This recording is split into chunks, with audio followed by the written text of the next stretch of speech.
Mia Carter rushed through the busy streets of New York, clutching her coffee cup. She was running late for work again at the small accounting firm where she'd been employed for the past 3 years. Her brown hair whipped around her face as she hurried past the morning crowd, checking her watch every few steps. "Oh no, Mrs. Jensen is going to kill me," she muttered, thinking about her stern boss who always complained about her tardiness. At 28, Mia knew she should be more responsible, but something always seemed to go wrong in the mornings. That's when she saw her, an elderly woman with silver hair, elegantly dressed in a pale blue suit, struggling with some shopping bags. The woman had stepped off the curb, not noticing the car that had run the red light, and was speeding straight toward her. Mia didn't think. She just acted. Throwing her coffee cup aside, she lunged forward, pushing through the crowd. "Look out!" she screamed, running straight for the elderly woman. With all her strength, she shoved the woman back onto the sidewalk, but there wasn't enough time for Mia to get out of the way herself. The impact came fast and hard. Pain exploded through her body, and everything went dark. When Mia woke up, she thought she was still unconscious. Everything was pitch black. She could hear beeping machines and people talking, but she couldn't see anything. "Miss Carter?" A gentle voice spoke near her. "I'm Dr. Roberts.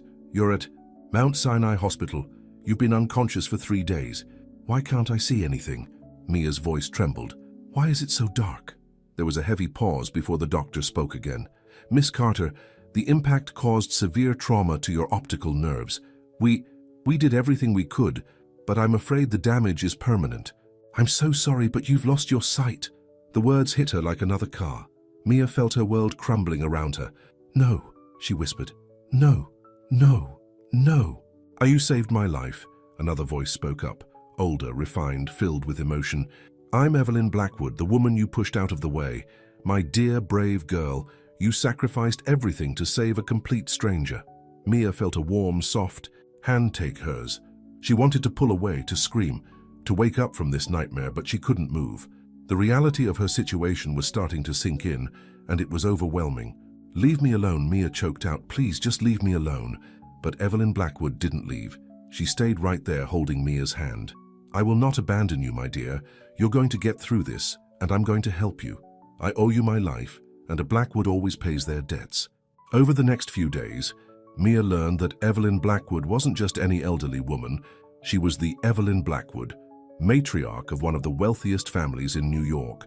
Her family owned Blackwood Industries, a massive technology and real estate empire worth billions. Evelyn visited every day, sitting with Mia for hours. She brought in the best specialists, arranged for private therapy sessions, and made sure Mia had everything she needed. But nothing could fix what Mia had lost. "I can't do this," Mia sobbed one evening after a particularly frustrating therapy session where she'd knocked over a glass of water 3 times. "I can't live like this. My job, my apartment, my independence, it's all gone." "Now you listen to me," Evelyn said firmly, her voice strong and determined. "You are not alone in this fight. I've been thinking long and hard about how to help. You and I believe I have the perfect solution." Mia felt the bed dip as Evelyn sat beside her. "What solution?" "Marriage," Evelyn announced. "To my grandson, Adrian." Mia thought she must have misheard. "Excuse me?" "Adrian Blackwood is the CEO of our company. He's 35, unmarried, and frankly, he works too hard. He needs someone in his life who understands sacrifice and courage. Someone like you. Through this marriage, you would have access to the best rehabilitation programs, financial security, and a chance to rebuild your life." "Mrs. Blackwood, that's crazy," Mia protested. "I can't marry someone I've never met, and I'm sure your grandson wouldn't want to marry a blind woman he doesn't know." "Leave Adrian to me," Evelyn said confidently. "This isn't charity, Mia. Here's me offering you a chance at a new life, and offering my grandson a chance at happiness with someone who has proven herself to be extraordinary." Before Mia could argue further, the door opened and a new voice entered the conversation, deep, masculine, and clearly annoyed. "Grandmother, what exactly are you up to now?" Evelyn's voice brightened. "Adrian! Perfect timing. Come meet the brave young woman who saved my life, your future wife." The silence that followed was deafening. Mia wished she could see the expression on Adrian Blackwood's face. Was he as horrified by this idea as she was? She could feel his presence in the room, heavy and imposing. "Grandmother," Adrian's voice was controlled but tight with tension. "May I speak with you outside?" "Of course, dear," Evelyn said cheerfully. Mia, we'll continue this conversation later. Mia listened as they left the room, their footsteps fading down the hall. She could hear raised voices a moment later, though she couldn't make out the words. She lay back against her pillows, her head spinning. How had her life changed so dramatically in just a few days? From a normal young woman rushing to work to a blind person being offered an arranged marriage to a billionaire. It sounded like something out of a crazy dream, but this wasn't a dream. This was her new reality. And somehow she had to figure out how to navigate it. Adrian Blackwood paced the hospital corridor, his expensive shoes clicking against the floor. Grandmother, this is absolutely insane. You can't just arrange marriages like we're living in the 1800s. Evelyn sat calmly in one of the waiting room chairs, watching her grandson with amusement. Adrian, when was the last time you were truly happy? And I don't mean closing a big business deal. I mean really happy. My happiness isn't the point. Here? Adrian ran his fingers through his dark hair in frustration. You can't expect me to marry a stranger just because she saved your life. We can help her in other ways. I've watched you for years, Evelyn continued as if he hadn't spoken. Working yourself to death, pushing away anyone who tries to get close. That Victoria woman you were dating only wanted your money and power. But Mia, she jumped in front of a car to save an old woman she didn't even know. And that makes her perfect wife material? Adrian's voice dripped with sarcasm. It makes her someone with a pure heart. Evelyn stood up, straightening her jacket. Something you used to have before you locked it away after your parents left. Adrian's face hardened at the mention of his parents. Don't bring them into this. Then stop acting like them, cold and distant. Give this a chance. Meet her properly. Talk to her. Inside her hospital room, Mia was trying to eat lunch, but she kept missing her mouth with the fork. Frustrated tears rolled down her cheeks as she heard food drop onto the tray again. Would you like some help? The deep voice from earlier, Adrian's voice, startled her. She quickly wiped her tears away. How long have you been standing there? Long enough to see that you're struggling. His footsteps approached her bed. May I? Mia wanted to refuse, to tell him she could handle it herself, but her stomach growled traitorously. Fine, she muttered. She felt him sit on the edge of the bed. His hands were surprisingly gentle as he helped guide the fork to her mouth. Neither of them spoke during this awkward process. Finally, Mia couldn't stand the silence anymore. You don't have to do this, you know. Any of it. I don't expect you to marry me just because your grandmother feels guilty. My grandmother doesn't do guilt, Adrian said dryly. She does manipulation, scheming, and occasionally blackmail, but never guilt. A small laugh escaped Mia before she could stop it. Sounds like quite a woman. She is. Adrian's voice softened slightly. And she's usually right, which is the most annoying part. He paused. Look, Miss Carter. Mia, she interrupted. If we're going to talk about getting married, you might as well use my first name. Mia, he corrected himself. I know this situation is unusual, but my grandmother has already started spreading the word about our engagement.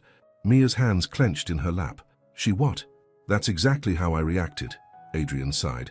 She's planned everything out. The story is that we've been secretly dating for months, and my grandmother's accident brought us closer together. The press will eat it up. The brave young woman who saved Evelyn Blackwood now marrying into the family. It's like a fairy tale.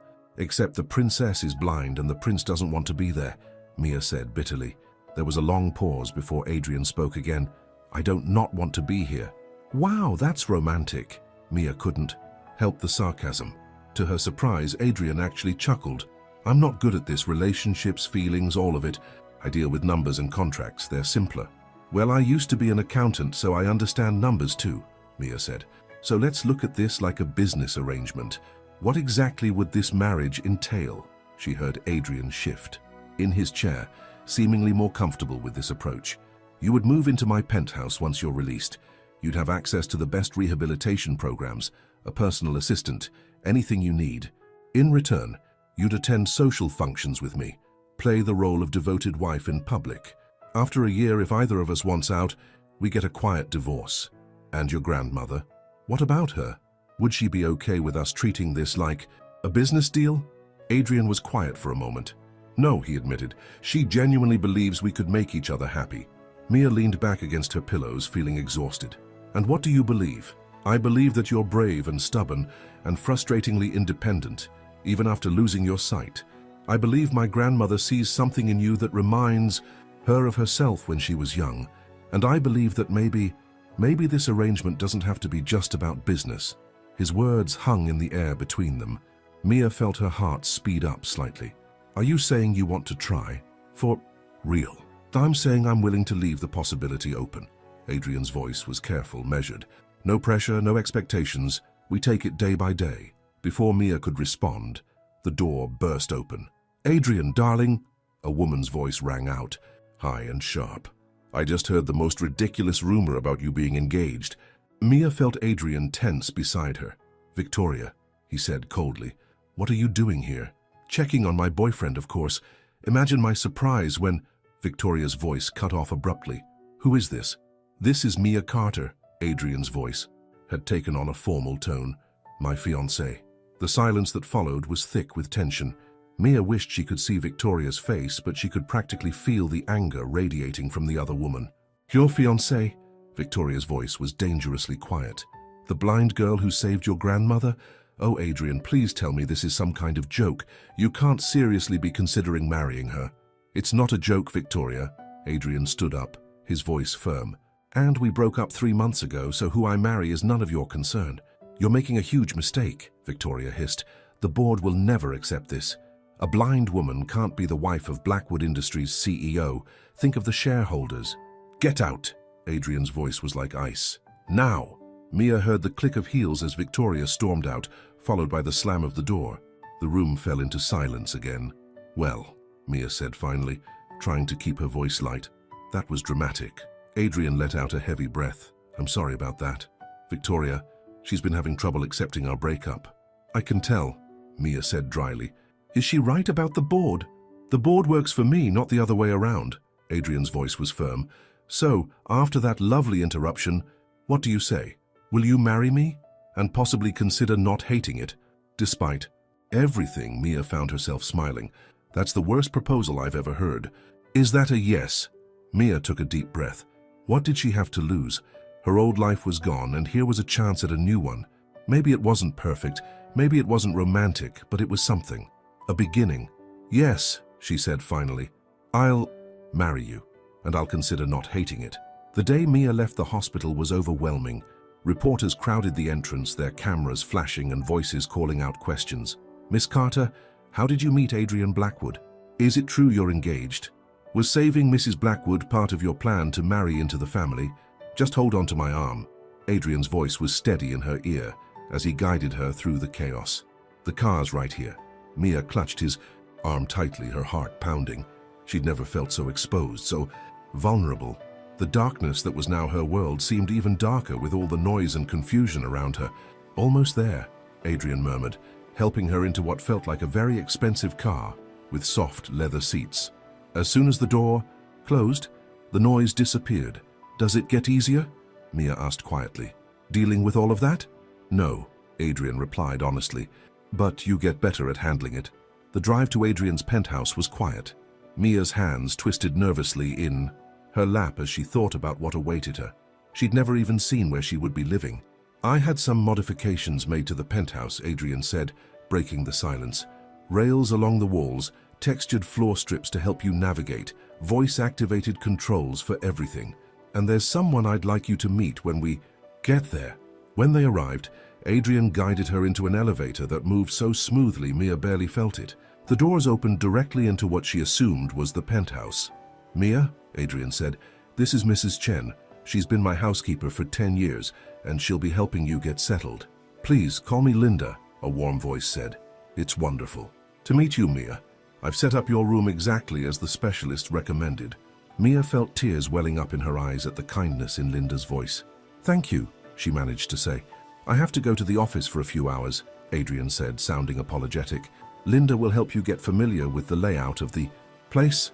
After he left, Linda took Mia on a tour of the penthouse. She was patient, letting Mia touch everything, explaining where furniture was placed and how the rooms were laid out. The kitchen has raised markings on all the appliances, Linda explained, and everything has its specific place. I've organized your closet with different textures for different colors, and there's a voice system that will tell you what you're holding. By the end of the tour, Mia felt overwhelmed again, but in a different way. So much thought had been put into making this place accessible for her. Had Adrian arranged all of this? Later that evening, Mia was sitting in what Linda had told her was the living room when she heard the elevator doors open. "You're still up," Adrian said, his footsteps approaching. "Couldn't sleep," Mia admitted. "Too many new things to process." She felt the couch dip as he sat down. "How was the tour with Linda?" "Amazing," Mia said honestly. "Did you do all this, the modifications?" "I had help from specialists," Adrian replied. "I wanted you to be able to move around independently. I know that's important to you." Mia felt something warm bloom in her chest. "Thank you." The next few days fell into a routine. Linda helped Mia learn to navigate the penthouse, and a rehabilitation specialist came daily to work with her. Adrian left early for work and came home late, but he always checked on her before going to bed. One evening, about a week after Mia moved in, she was in the kitchen with Linda, learning to cook again. "The pasta should be done," Linda said. "Remember how to check?" Mia carefully felt for the pot with the special heat-resistant gloves, found the spoon and pulled out a piece of pasta. "Now I pinch it, right?" "That's right," Linda encouraged. Just then, they heard the elevator. "Something smells good," Adrian's voice called out. "Mia's making dinner," Linda announced proudly. There was a pause. "You're cooking?" Adrian asked, and Mia could hear the concern in his voice. "Yes, I'm cooking," she said, a bit defensively. "I'm blind, not helpless." "I didn't mean," Adrian started, then stopped. "What are you making?" "Pasta with garlic bread," Mia said. "Would you like to stay for dinner?" There was another pause, longer this time. "I'd love to." It was their first real dinner together. Linda excused herself, leaving them alone. The conversation was awkward at first, but gradually became more natural. "This is really good," Adrian said, sounding surprised. "Don't sound so shocked," Mia laughed. "I could cook before I lost my sight. I just had to learn how to do it differently." "I'm not shocked, I'm impressed," Adrian corrected. "I can't cook at all. Linda banned me from the kitchen after I nearly burned it down trying to make toast." Mia burst out laughing. The great Adrian Blackwood defeated by toast. "Hey, that toaster was clearly defective," he protested. But she could hear the smile in his voice. The moment was interrupted by Adrian's phone ringing. His voice immediately changed when he answered it, becoming the cool, professional CEO she'd first met. "Victoria, I told you to stop calling me," he said firmly. "No, I don't care what the board thinks. The engagement announcement is going ahead as planned." Mia's good mood evaporated. She heard Adrian end the call with a frustrated sigh. "I'm sorry about that," he said. "The board doesn't want you to marry me, do they?" Mia asked quietly. "Some members have concerns," Adrian admitted. "But it doesn't matter. This is my decision, not theirs." "What kind of concerns?" Adrian was quiet for a moment. "They think having a blind wife will make me appear weak, that shareholders will lose confidence if they think I'm making decisions based on emotion rather than business sense." "And what do you think?" Mia's voice was barely a whisper. She felt Adrian's hand cover hers on the table. "I think they're wrong. I think you're one of the strongest people I've ever met. And I think..." He paused. "I think I'm starting to be very glad my grandmother is so stubborn." Mia's heart skipped a beat. Before she could respond, the elevator dinged again. "There you are," Evelyn's voice rang out. "I've been trying to reach you both all day. We have a wedding to plan." "Grandmother," Adrian groaned, "we just got engaged." "Exactly, we're already behind schedule. The society papers are desperate for details and I've booked the plaza for next month." "Next month?" Mia choked out. "That's so soon." "Of course it's soon," Evelyn said briskly. "We need to have the wedding before Victoria and her allies on. The board can cause any more trouble. Now Mia dear, tomorrow we're going dress shopping. I've arranged for the boutique to be closed to other customers so you can take your time." As Evelyn continued listing plans and details, Mia felt Adrian squeeze her hand gently. Somehow that small gesture made her feel less overwhelmed. Later that night, after Evelyn finally left and Adrian walked Mia to her room, she stopped at her door. "Adrian?" "Yes?" "Thank you for everything you've done to make this easier for me. The house modifications, standing up to the board, all of it." She felt his hand brush her cheek softly. "Get some rest, Mia. Apparently, we have a wedding to plan." As she lay in bed that night, Mia wondered how she'd gone from being completely alone to having people who seemed to genuinely care about her. Even if this marriage had started as an arrangement, something was changing. She could feel it. But Victoria's words and the board's concerns nagged at her. Would she end up being a liability to Adrian? And more importantly, why did that thought bother her so much? The bridal boutique was silent, except for the rustle of expensive fabric as Mia tried on another wedding dress. Despite Evelyn's enthusiasm, this was the part of wedding planning Mia had been dreading most. "Oh, this one is perfect," Evelyn exclaimed.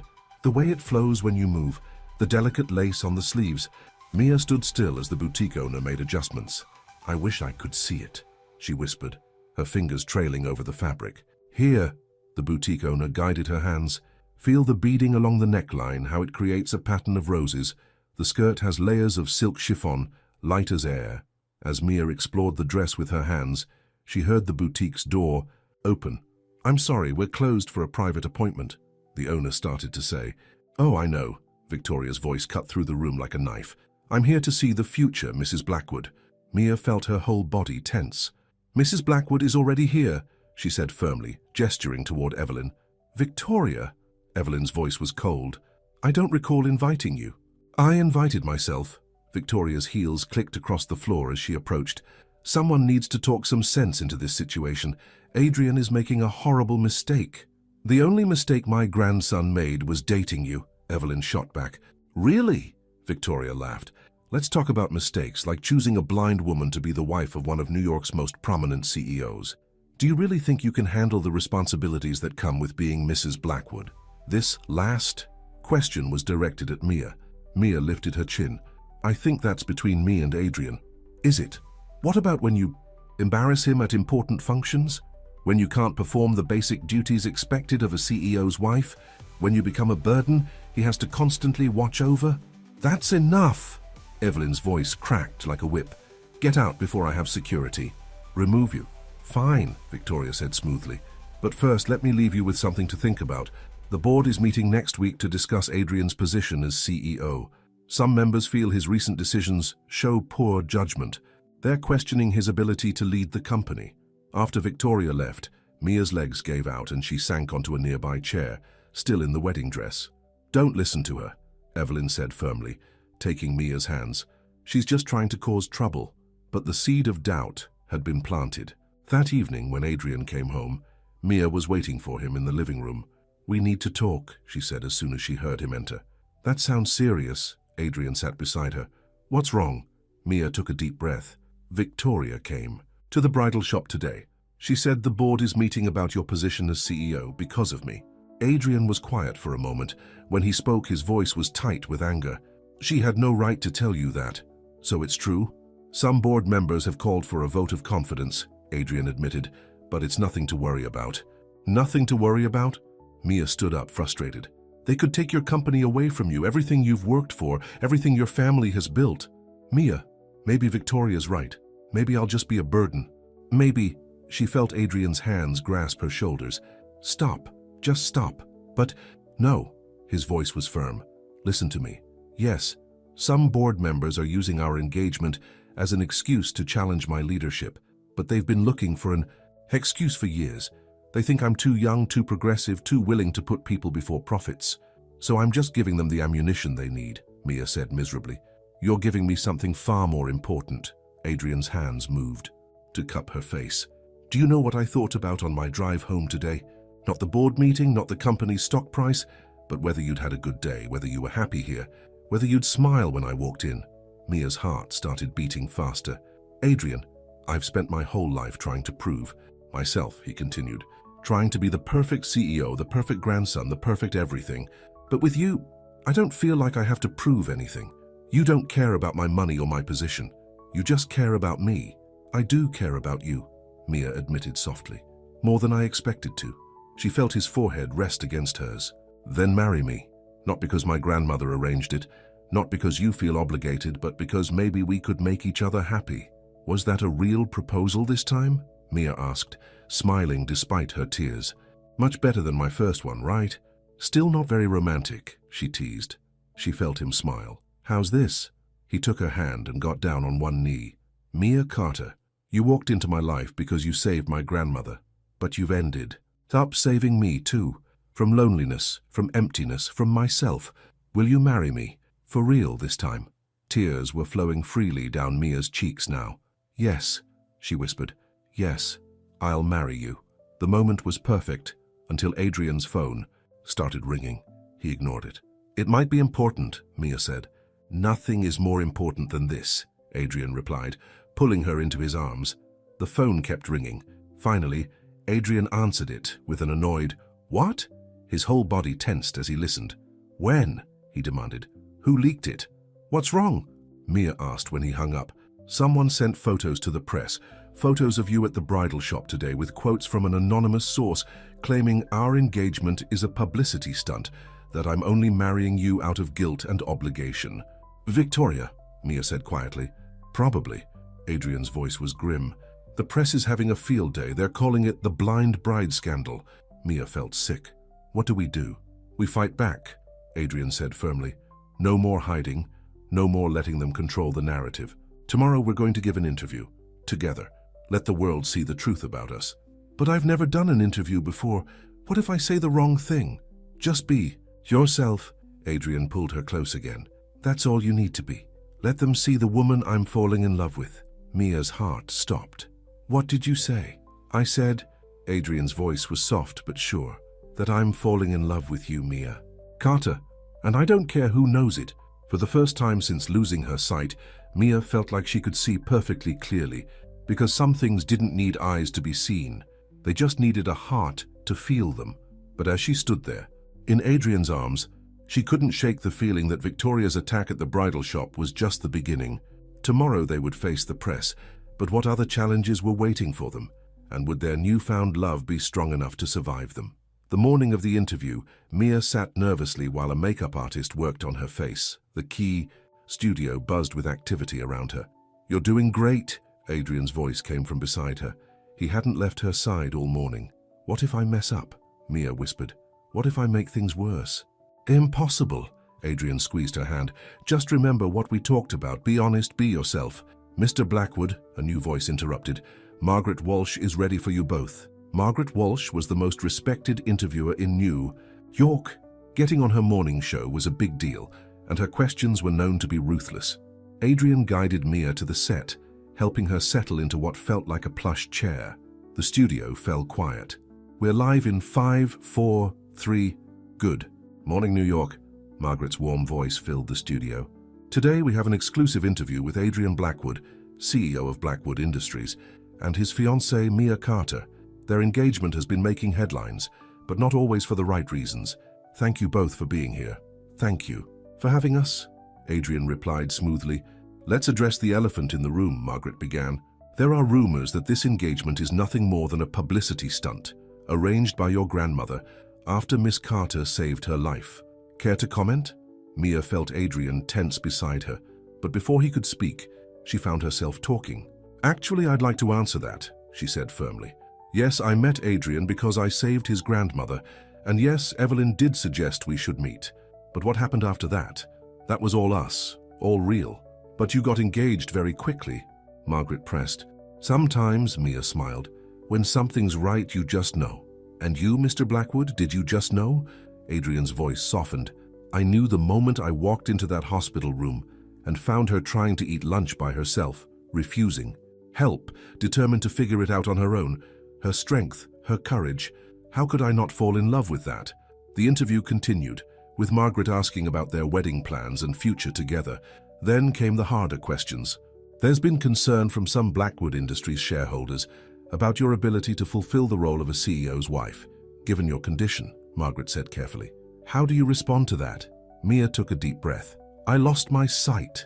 Not my mind, not my heart, and certainly not my ability to support the man I love. Yes, I'll need to do some things differently. Yes, there will be challenges, but Adrian and I will face them together." "Speaking of challenges," Margaret turned to Adrian, "the board of directors has called a special meeting to discuss your leadership. Some say your recent decisions have been emotionally driven rather than business-focused. Your response?" "My father ran this company focusing only on profits." Adrian's voice was steel. "He also abandoned his family and left my grandmother to pick up the pieces. I promised myself I'd do better. Yes, I consider the human element in my decisions. Yes, I believe a company has responsibilities beyond its shareholders. And yes, I'm in love with a woman who happens to be blind. If the board has a problem with any of that, they're welcome to find another CEO." The studio went completely silent. Even Margaret seemed stunned by his directness. After the interview back in the car, Mia couldn't stop smiling. "Did you mean all that? About being in love with me?" "Every word." Adrian pulled her close. "You were amazing in there." But their moment of triumph was short-lived. Adrian's phone rang. It was his assistant, Thomas. "Sir, you need to get to the office immediately." Thomas sounded panicked. "Victoria just called an emergency board meeting. She says she has evidence that could destroy everything." At Blackwood Industries, the tension in the boardroom was thick enough to cut with a knife. Mia sat beside Adrian, holding his hand under the table. "Now that everyone's here," Victoria's voice dripped with satisfaction, "I have some interesting information to share. It seems our dear Mia isn't quite the hero we thought she was." "What are you talking about?" Adrian demanded. "I've been doing some digging," Victoria continued. "The accident that blinded Mia. It wasn't as random as it appeared. I have security camera footage showing Mia talking to a man the day before the accident, a man who just happens to work for a rival company, a company that would benefit greatly from destabilizing Blackwood Industries' leadership." Gasps filled the room. Mia felt sick. "That's ridiculous," she protested. "I've never—" "The footage doesn't lie," Victoria cut her off. "Here it seems Miss Carter's heroic act was carefully planned. She orchestrated the whole thing to get close to the Blackwood family, and it worked brilliantly, didn't it? She even managed to convince Adrian to marry her. I want to see this footage." Adrian's voice was deadly quiet. "Of course," Victoria said smugly. The sound of a video playing filled the room. Mia sat there, helpless, unable to defend herself against images she couldn't see. But then she remembered something. "Wait," she said suddenly. "The day before the accident, what time was this supposed meeting?" "The footage shows 2 p.m., Victoria replied. "That's impossible." Mia's voice grew stronger. "I was at work. We had a staff meeting that entire afternoon. There were 20 people there, including my boss, Mrs. Jensen. Check with them." The room fell silent again. "The footage," Adrian said slowly, "has been altered, hasn't it, Victoria?" That's not—" "Thomas," Adrian called to his assistant, "please escort Miss Chen out of the building. Her security clearance is hereby revoked.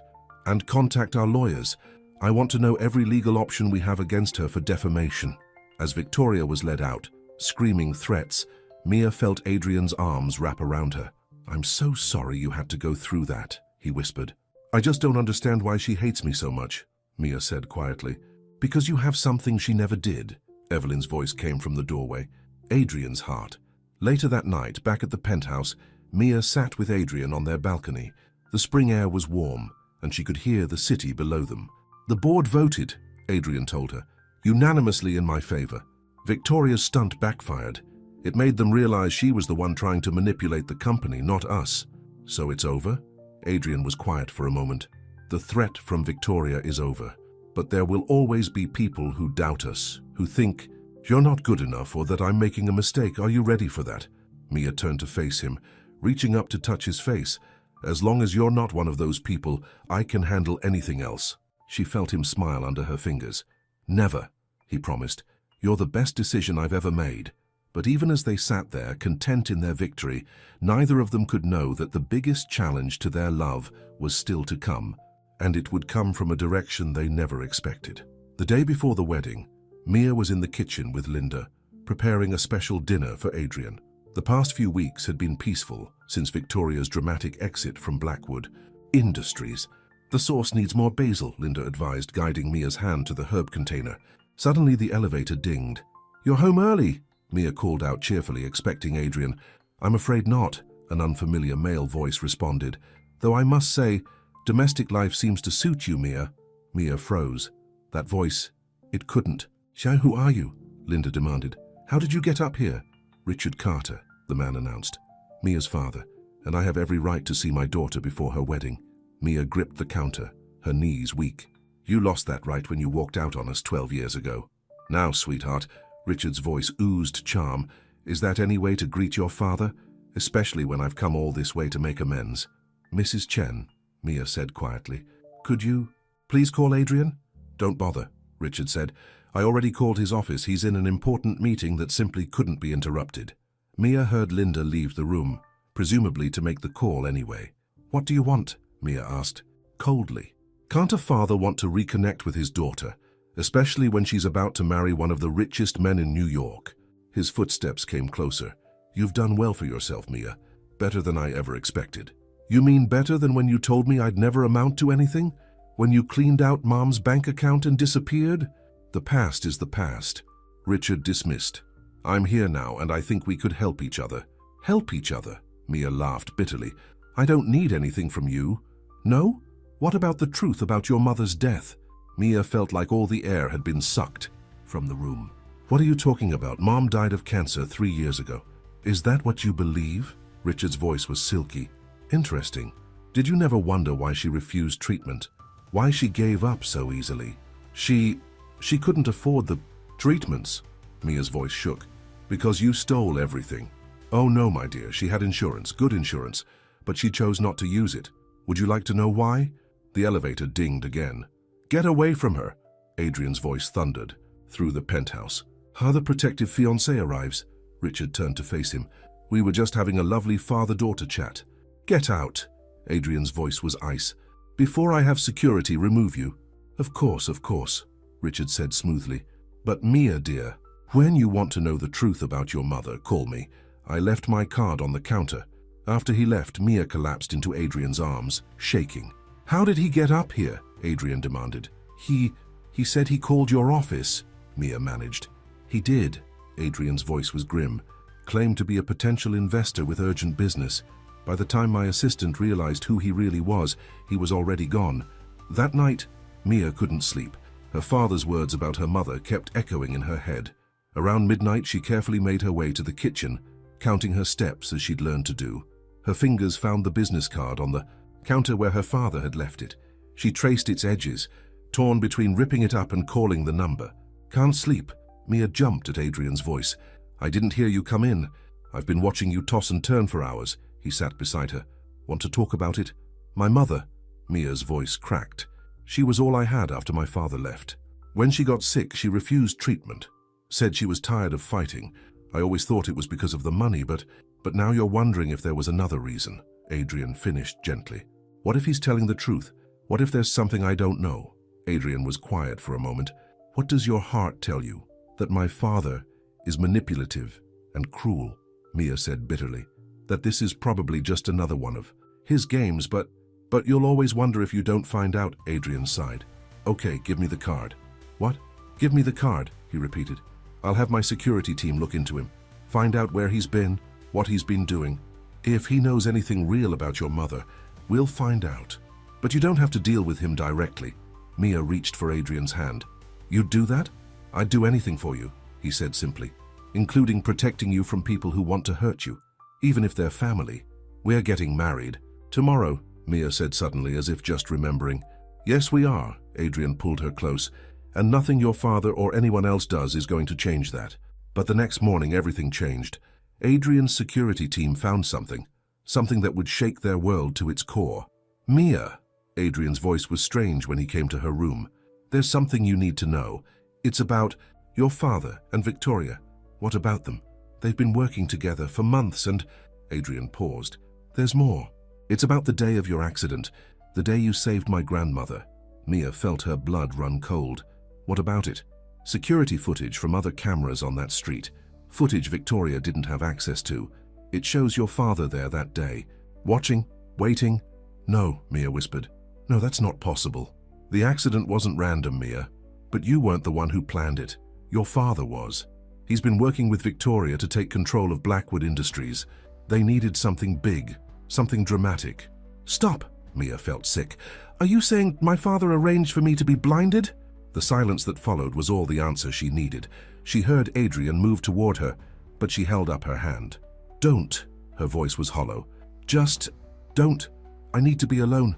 Mia, the wedding. I know, she cut him off. 300 guests waiting at the plaza. Just give me a minute, please. After he left, Mia sat in the darkness that had become her world, the darkness her own father had condemned her to. And for what? Money? Power? The worst part was, she'd saved Evelyn that day purely on instinct. Her father's plan could have failed completely if she'd just walked past like everyone else. But she hadn't, because that wasn't who she was. The question was, who was she now? And could she walk down the aisle in an hour, pretending none of this had happened. More importantly, should she? The Plaza Hotel buzzed with activity. 300 guests filled the grand ballroom, waiting for the ceremony to begin. But upstairs, in the bridal suite, Mia sat alone in her wedding dress, her world crumbling around her. A soft knock came at the door. "Mia," it was Evelyn. "May I come in?" "Did Adrian send you?" Mia asked quietly. "No, dear, he's pacing a hole in the carpet in his dressing room." Evelyn came in and sat beside her. "He told me what you found out about your father." Mia's hands twisted in her lap. "How can I go through with this wedding knowing my father deliberately had me blinded just to help Victoria take over your company? The better question is, how can you let him win by not going through with it?" "What do you mean?" "Your father and Victoria wanted to destroy my grandson's happiness," Evelyn said firmly. "First through their original plan, then by trying to break you two apart. If you walk away now, they get exactly what they wanted." "But everything's been built on lies," Mia protested. "The accident, meeting Adrian, the accident was planned. Yes, but everything that happened after, your courage, your resilience, the love that grew between you and Adrian, those were all real." Another knock interrupted them. "Mrs. Blackwood," Linda's voice was urgent. "They're here, both of them." "Who's here?" Mia asked, though she already knew. "Your father and Victoria," Evelyn's voice hardened. "They're demanding to speak with you." Mia stood up, her hands clenched. "Let them in." "Mia, you don't have to." "Yes, I do. I need to face them." She heard the door open, followed by familiar footsteps. "Well, well," Victoria's voice dripped with satisfaction. "The blind bride, all dressed in white. How touching." "Save it, Victoria," Mia snapped. "I know everything. About you and my father. About the accident. All of it." "Clever girl," Richard said smoothly. "But knowing doesn't change anything. In fact, it makes our position stronger."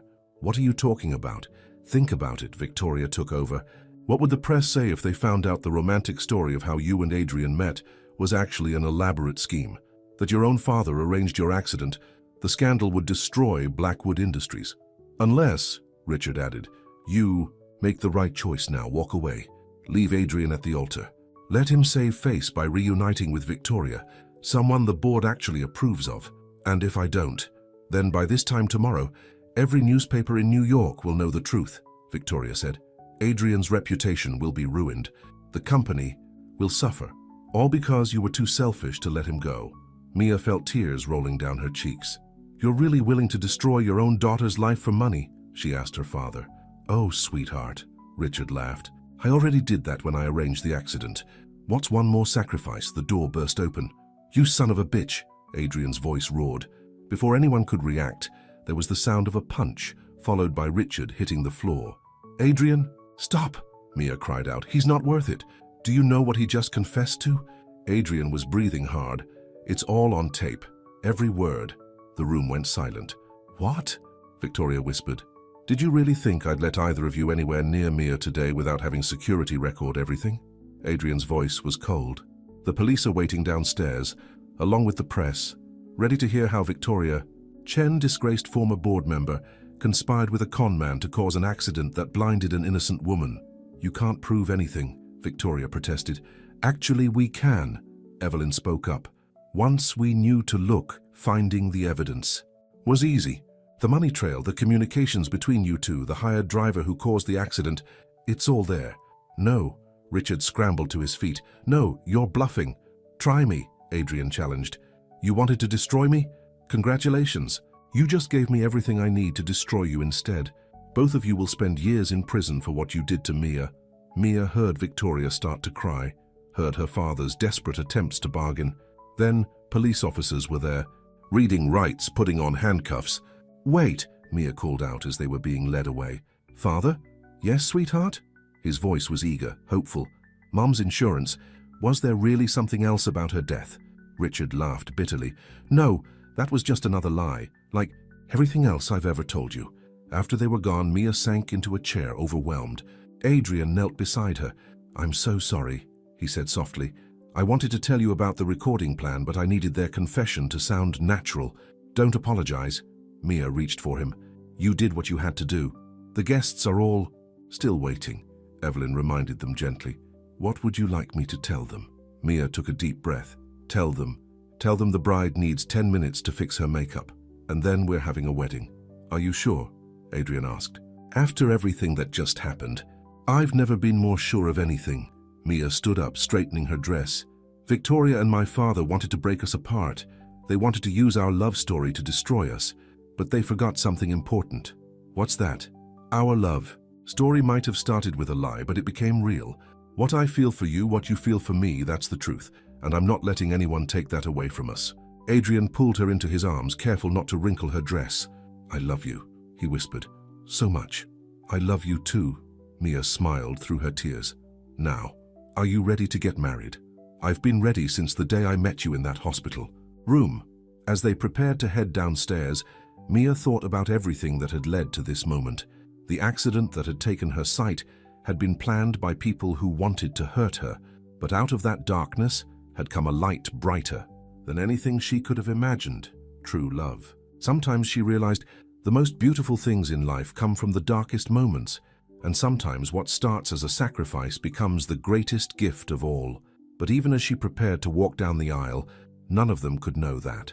This day would bring one more surprise, one that would test their love in ways they never expected. The plaza's grand ballroom hummed with whispers as guests noticed police cars leaving the hotel. But inside the bridal suite, Linda was helping Mia with her final preparations. There, Linda said, adjusting Mia's veil. You look perfect. I wish I could see, Mia whispered, touching the delicate lace. You don't need to see to be beautiful, Evelyn said firmly. Now are you ready? Everyone's waiting. Just then there was a commotion in the hallway. Please, I have to see her, a woman's voice called out. I have to see Mia. Mia froze. That voice? It sounds like... The door burst open. Hello, sweetheart, the woman said softly. Aunt Sarah? Mia's voice trembled. Is it really you? Sarah rushed forward, embracing Mia carefully to avoid disturbing her dress. Oh, my precious girl, I've been searching for you for so long. Searching for me, but after Mom died, you disappeared. All her letters to you came back unopened. Letters? Sarah sounded confused. Mia, I never got any letters. Your father, he told me you and your mother wanted nothing to do with me, that you blamed me for encouraging her to leave him. What? Mia felt like she'd been slapped. He told us you'd moved to Europe and wanted to forget about us. Another one of Richard's lies, Evelyn said grimly. He kept you apart on purpose. But how did you find me now? Mia asked. I saw your story in the papers, the brave young woman who saved Evelyn Blackwood. I knew it had to be you. I've been trying to get in touch, but security is very tight around you and Adrian. For good reason, Evelyn muttered. Then this morning I saw the news about Richard's arrest. I knew I had to try one more time to reach you. Mia hugged her aunt tighter. Sarah had been her mother's younger sister, and growing up she'd been like a second mother to Mia. There's something else, Sarah said quietly. Something about your mother that you need to know. Mia's heart skipped a beat. What about her? The cancer. She didn't give up treatment because of money. She gave up because... A sharp knock interrupted them. It's time, an event coordinator called through the door. Tell them to wait, Mia said urgently. Please, Aunt Sarah, what about Mom? Perhaps this isn't the best time, Evelyn suggested gently. 300 guests are waiting, dear. No, Mia insisted. I need to know. Sarah took a deep breath. Your mother found out Richard was embezzling money from his company. She had evidence that could have sent him to prison. He threatened to hurt you if she exposed him. That's why she was so desperate to see you settled and independent before she... Sarah's voice broke. She was protecting me, Mia whispered. All that time she was protecting me. She made me promise that if anything happened to her, I'd find you and tell you the truth. But Richard made sure I couldn't reach you. Until... Now, another knock. More insistent this time. Mia? Linda said gently. What do you want to do? Mia stood straight, squaring her shoulders. I want to get married, with my aunt walking me down the aisle. The ceremony began with the traditional wedding march. Mia held onto Sarah's arm, her heart pounding as they walked down the aisle. She couldn't see the flowers or decorations, but she could smell the roses and hear the murmurs of appreciation from the guests. Finally, they reached the altar. Sarah placed Mia's hand in Adrian's. You look breathtaking, Adrian whispered. The minister began the ceremony, his voice carrying through the ballroom. Everything was perfect until he reached the crucial words. If anyone knows of any reason why these two should not be joined in marriage, speak now or forever. Hold your peace. I object, a woman's voice rang out from the back of the church. Gasps filled the room. Mia felt Adrian's hand tighten on hers. Who? Mia started to ask. Adrian's mother, Evelyn hissed. Diana. Hello, darling? Diana's voice dripped. Honey, as she walked down the aisle. Did you really think you could get married without inviting your own mother? You lost the right to be here when you abandoned us 15 years ago. Adrian's voice was ice. Oh, but I have every right to be here, Diana said smoothly. Especially since I have something very interesting to share about your lovely bride's accident. We already know everything, Adrian snapped. About Richard, about Victoria. Do you? Diana laughed. Do you know who gave them the idea in the first place? Who suggested using Mia to get to you? The ballroom fell silent. You see, Diana continued, when Victoria came to me complaining about your breakup, I remembered how your father used to be. So cold, so focused on business. Until he met me. Love made him weak, vulnerable, made him easy to manipulate. What are you saying? Adrian's voice shook. I'm saying, darling, that I knew you needed someone to love, someone to make you weak. Richard and Victoria just helped put the right person in your path. You helped plan this? Mia felt sick. You helped plan my blindness? Oh, the blindness wasn't supposed to happen, Diana said dismissively. That was just an unfortunate side effect, but it worked out perfectly, didn't it? Made you even more sympathetic. Made Adrian fall even harder. Security! Evelyn's voice cracked like a whip. Don't bother, Diana said calmly. I'm leaving. I just wanted you to know, Adrian, that you're exactly like your father. Weak, easily manipulated by a pretty face, and a sad story. No, Adrian's voice was stronger now. I'm nothing like him, because I know the difference between manipulation and real love. What Mia and I have is real, and nothing you say can change that. We'll see. Diana's voice faded as she walked away. We'll see how real it is when you learn what else she's been hiding. After she left, the ballroom erupted in chaos, but Mia could focus only on Adrian's hand in hers, squeezing tightly. What did she mean? She whispered. Adrian, I'm not hiding anything. But before he could respond, Mia felt a wave of dizziness wash over her. The stress of the day, the confrontation with her father, the reunion with her aunt, Diana's revelation, it was all too much. Mia! Adrian's voice seemed far away. Mia! The last thing she heard before everything went dark was Adrian calling for a doctor. The last thing she felt was his arms catching her as she fell. And in that moment of unconsciousness, something incredible happened. Something that would change everything they thought they knew about her accident. The steady beeping of hospital monitors filled the room as Mia slowly regained consciousness. She felt different somehow, but couldn't quite understand why. Adrian? She called out weakly. I'm here. His voice came from beside her, his hand finding hers. How do you feel? Strange. Mia blinked her eyes open, then gasped. Adrian, I see light. The room erupted in activity. Dr. Roberts, the same doctor who had treated her after the accident, rushed in with his team. Miss Carter, he said. Urgently, can you tell me exactly what you're seeing? It's blurry, but there's light and shadows. I couldn't see anything before, not even light. After a thorough examination, Dr. Roberts stood back, looking amazed. This is remarkable. The trauma to your optical nerves appears to be healing itself. It's extremely rare, but sometimes severe stress or shock can trigger unexpected neural regeneration. You mean, Adrian's voice was thick with emotion. She might get her sight back. It's too early to say for certain, Dr. Roberts cautioned. But these are very promising signs. The fact that she's perceiving light at all is nothing short of miraculous. Evelyn, who had been quietly standing in the corner, spoke up.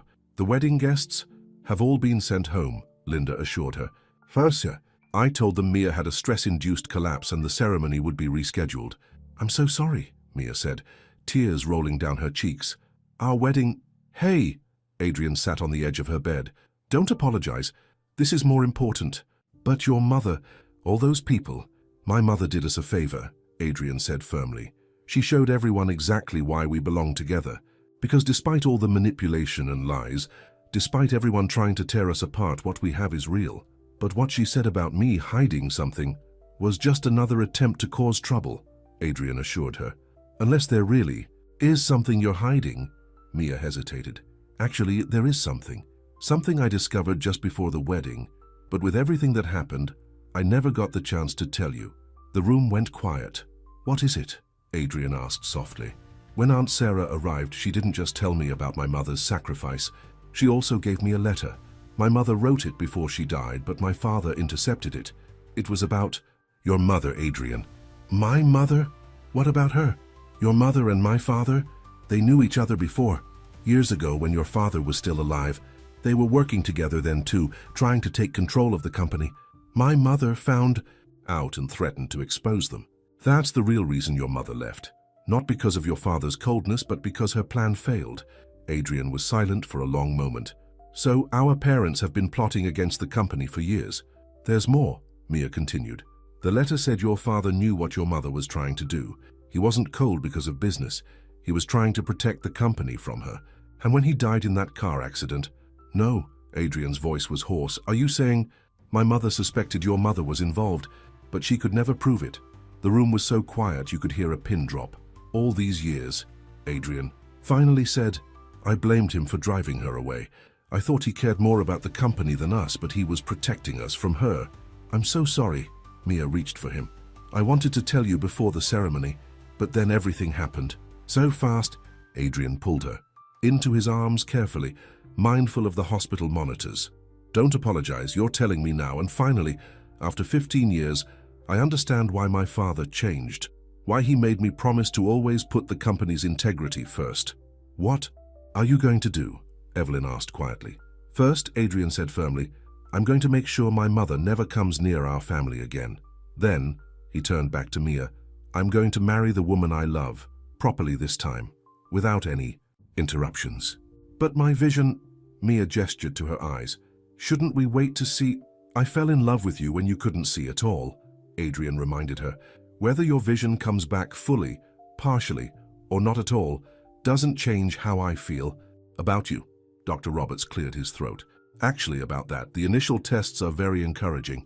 With proper treatment and therapy, there's a good chance Ms. Carter could regain significant vision within a few months. Really? Mia's voice trembled with hope. Really? The doctor confirmed. Whatever caused this healing, whether it was the stress or something else, it's giving you a second chance. Mia turned her blurry vision toward where she knew Adrian was sitting. She could make out his shape now, a dark outline against the light. It wasn't much, but it was more than she'd seen in months. A second chance, she repeated softly. That's what we all need, isn't it? A chance to start fresh without lies or manipulation, just truth and love. And that's exactly what we'll have, Adrian promised. Together. But even as they celebrated this miracle, none of them noticed the nurse who slipped out of the room, pulling out her phone to make a call. Mrs. Blackwood, Diana, you were right about watching the hospital. Something's happened. The girl, she's starting to see again. In her hotel room across town, Diana Blackwood smiled coldly. Perfect. Everything's going according to plan. Phase 2 can begin. Because what none of them knew was that Mia's miraculous recovery wasn't just a medical mystery. It was the key to unlocking a secret that had been buried for 15 years. A secret that could destroy not just Adrian and Mia's love, but the entire Blackwood legacy. 2 weeks after the failed wedding, Mia sat in Dr. Roberts' office for another checkup. Her vision had improved enough that she could now make out shapes and colors, though everything was still blurry. The progress is remarkable, Dr. Roberts said, reviewing her test results. At this rate, you could regain up to 80% of your vision within months. Adrian, sitting beside her, squeezed her hand, but before they could celebrate, his phone buzzed with an urgent message. What is it? Mia asked, able to see enough to notice his expression darken. Security breach at the company, he said grimly. Someone's accessed my father's old files that were supposed to be sealed after his death. They rushed to Blackwood Industries, where they found the office in chaos. Thomas, Adrian's assistant, met them at the elevator. Sir, he said, urgently. It's worse than we thought. The files that were accessed, they're about your father's death. In the CEO's office, they found Evelyn waiting with a grim expression. Diana's been busy, she said, holding up a folder. Look what was just delivered to every board member. Inside were documents suggesting that Adrian's father hadn't died in an accident. He'd been murdered. And the evidence pointed to Evelyn as the killer. This is ridiculous, Adrian exploded. Grandmother would never... Of course I wouldn't, Evelyn said calmly. But Diana's done her homework. These documents look very real. Too real, Mia said. Suddenly, the signatures, the dates, I may not see perfectly yet, but I worked in accounting. Something about these doesn't add up. She leaned closer to the documents, squinting. These bank transfers, they're dated the day before your father died, But look at the account numbers. Adrian looked where she was pointing. What about them? That format wasn't used until 2 years after his death. I remember because we had to update all our systems when the banks changed their numbering system. Mia sat back. These documents are forgeries. Good ones, but forgeries. Just then, Linda burst into the office. She's here, Diana's in the building. Perfect timing, said a cold voice from the doorway. Diana Blackwood stood there, elegant as ever, with 2 men in suits behind her. The board is meeting in 10 minutes to discuss these tragic revelations about my dear mother-in-law. Give it up, Mother, Adrian said tiredly. We know the documents are fake. Do you? Diana smiled. Like you knew your father's death was an accident? Like you knew I left because your father drove me away? You don't know anything, darling. No. Mia stood up. You don't know anything. You don't know that my mother kept records of every conversation she had with you 15 years ago. Records that Aunt Sarah found after getting my father to confess everything. Diana's smile faltered slightly. You see, Mia continued, my mother was smarter than you gave her credit for. She knew you and my father were plotting together. She knew you were behind the attempt to take over the company back then, and she knew what really happened the night Adrian's father died. You're bluffing, Diana said, but her voice shook slightly. Am I? Mia nodded to Sarah, who had quietly entered the room. Her aunt pulled out an old phone from her bag. Mary was always recording her conversations, Sarah said, referring to Mia's mother, including the one where you bragged about tampering with Charles Blackwood's car. Diana lunged for the phone, but the movement brought her close enough for Mia to see her face clearly for the first time, and what she saw made her gasp. Your eyes, Mia whispered. They're exactly like the nurse's eyes, the one who kept adjusting my IV in the hospital when my vision started coming back. Adrian's head snapped up. What? Oh, very good. Diana clapped slowly. I was wondering if you'd figure that out. Yes, I arranged for a special medication to be added to your IV, something to temporarily restore your vision. But why? Mia asked, confused. Because I needed you to be able to see these documents. Diana held up another folder. The real documents, the ones that prove Evelyn really did kill Charles. I needed a witness who everyone would believe, the poor blind girl who miraculously regained her sight. Except I can see well enough now to know those documents are fake too, Mia said firmly, just like the others. And I recorded everything you just said. Thomas spoke up from where he'd been quietly standing in the corner, including your confession about drugging Mia and forging documents. Diana's face contorted with rage. She turned to run but found her path blocked by security guards. Diana Blackwood, a police detective stepped forward. You're under arrest for the murder of Charles Blackwood, attempted corporate fraud, and medical manipulation. As Diana was led away in handcuffs, screaming threats, Mia turned to Adrian.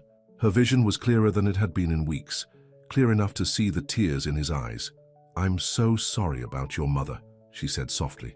Don't be, he pulled her close. You gave me something I never thought I'd have, the truth about my father. He was a good man who died protecting his company and his family. That means everything to me. 1 month later, Mia stood in front of a mirror in a new wedding dress. Her vision, while not perfect, had stabilized at about 70%, enough to see Adrian's face clearly as she walked down the aisle. This time there were no interruptions, no dramatic revelations, just 2 people who had found love in the midst of darkness, surrounded by the people who truly cared about them. I now pronounce you husband and wife, the minister said, and as Adrian kissed her, Mia could see the joy on his face, the tears in Evelyn's eyes, and the proud smile on Aunt Sarah's face. Later at the reception, Adrian pulled her onto the dance floor for their first dance. Happy? He asked, holding her close. More than I ever thought possible, Mia smiled up at him. You know, when I lost my sight, I thought my life was over. But really it was just beginning. You taught me how to see what really matters, Adrian said softly, not with our eyes but with our hearts. Across the room, Evelyn watched them with satisfaction.